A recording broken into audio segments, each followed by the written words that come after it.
a lot of us that are from another country that comes here, and if we are from a country where uh, the people who call themselves progressives in that country are pretty much just as vile as what I call the capitalists, in that the people there suffered. In other words, if we take a look at Venezuela, if we take a look at Cuba and other places, you would hear whenever progressives in America talk, many people from these countries that escape that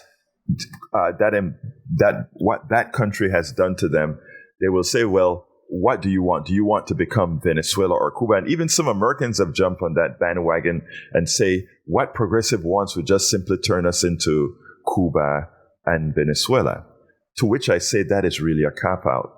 And that is a cop-out that was instilled in our minds by many of the people who run our economic system in the United States, because that's what they want you to believe.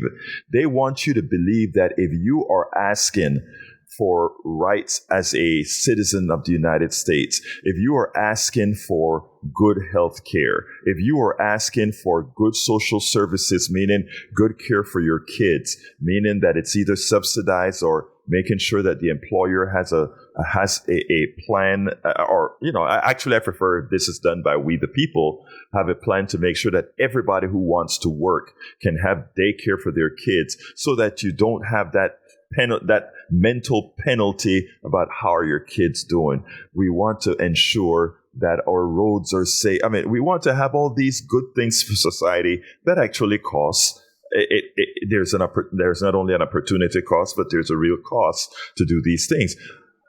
The corporate structure or economic system would want you to believe that those kinds of things that people require make business inefficient.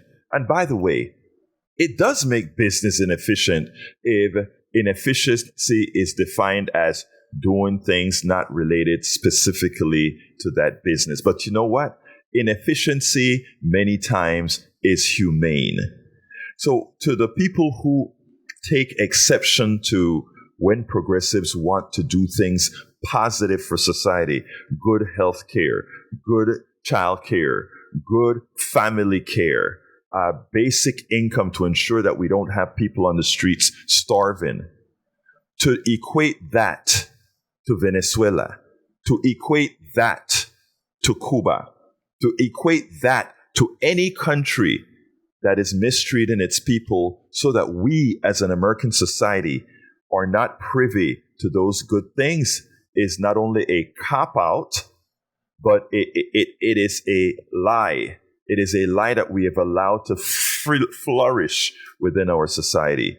And if we want examples of places that work, every other industrialized country, they may have their problems, but the one thing they don't have is a failure of treating their people the appropriate way. You would never hear of people in Scandinavian countries going bankrupt because of healthcare. You will never hear about people in Scandinavian countries that allow their people to be abused through telemarketing and all these different types of forms in which our economic system take advantage.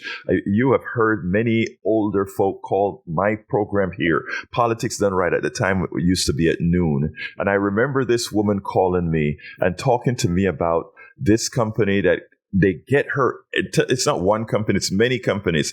They get her every single time with their telemarketing schemes that is legal. They lie because, remember, we have the right to lie. Corporations have the right to lie to you. And she would call and say, what can I do? And I said, ma'am, this is a time where until we get laws, we have to take personal responsibility, which means we shouldn't have to do this. We shouldn't have to do this, but tell folks, no, we're not. Somebody tries to sell you something on the phone, you hang up. If it's not you making that positive motion towards that thing, disregard it. So, I mean, again, I want to reiterate, there are too often,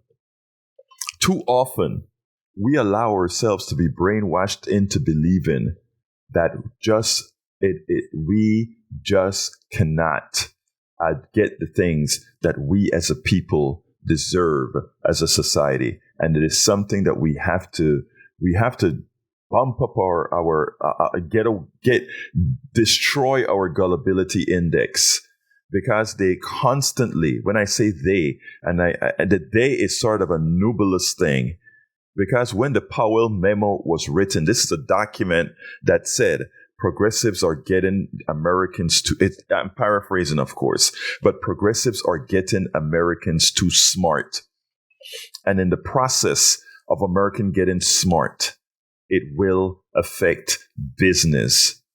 It will affect business. So we must infiltrate the churches. So we must infiltrate the schools. So we must infiltrate everything to continue to mislead people into continuously voting against their interests, preventing them from doing what's right to make society better for them. And that is what has cauterized in America. It began before. I mean, we always talk about it really being instantiated under Reagan, but it really had its genesis even before Reagan. And it is something I hope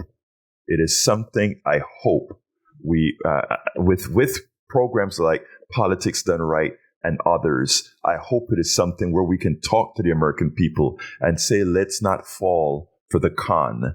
Let's all work towards what's best for all of us. Folks, I'm asking you so kindly right now to please support the program, ensure that we can continue to have a platform to give the word to the American people, give the word to talk about what we can do together as a society. We spend a lot of time deconstructing the news, trying to parse it into a form that everybody can understand. We try to find those little nitpicks where it flies above the fray, etc. If you really like these videos that we do, I want to ask a big favor. Please go ahead. Number one, subscribe to our channel, and number two, please join if you can. Thank you so kindly for watching. Keep watching. Please remember to share. We must populate the entire internet with our progressive message, a message that we know is what most Americans say that they want. So help us, please join.